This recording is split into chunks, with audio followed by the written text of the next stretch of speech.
नमस्कार मित्रांनो, आज भव्यंदी ओपन बैलगाडा शर्यत मैदान पार पडलं. आषाढी एकादशीनिमित्त खटाव या ठिकाणी ओपन बैलगाडा शर्यत मैदान पार पडलं आणि त्या मैदानामध्ये प्रथम क्रमांक मिळवलेला ज्या आदत जोडीने पुसेगाव पेडगाव मैदान गाजवलेले तोच जोड आज आपल्याला एका जोट्यामध्ये येताना दिसला. तो म्हणजे आदत किंग सचिन आणि आदत किंग लक्ष्या. आदतचा साज पुन्हा एकदा एका जोट्यात आला आणि आज दोघांचा मिलाम होऊन डायरेक्ट प्रथम क्रमांक मिळवलेला. कारण की मित्रांनो, एका भावाचा खूप मोठा संघर्ष चालू होता सध्या. दुसऱ्या भावाने साथ देऊन आज प्रथम क्रमांक मिळवलेला.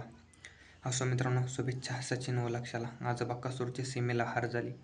आता बऱ्याचशा प्रेक्षकांना एकच आतुरता लागली, आज बकासूरची हार झाली, उद्या पाळणार का? कारण की मित्रांनो, सोशल मीडियावर इंस्टाग्रामवर भरपूर एक आतुरता लागली ती बकासूर आज एक नंबर करणार. पण असं मित्रांनो, नशीब आहे.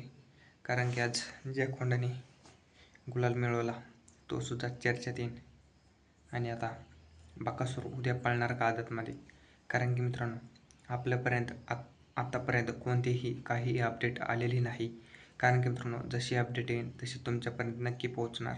आणि बकासूर उद्या पळतो का बघू. रात्री लाईव्ह लॉटमध्ये आपल्याला कळणार, चिठ्ठी निघाल्यावर उद्या बकासूर पाळणार आहे का नाही. तर मित्रांनो, बघू, अपडेट आली तुम्हाला नक्की अपडेट देऊ. अशाच अपडेटसाठी आपल्या चॅनलला सबस्क्राईब करा. धन्यवाद.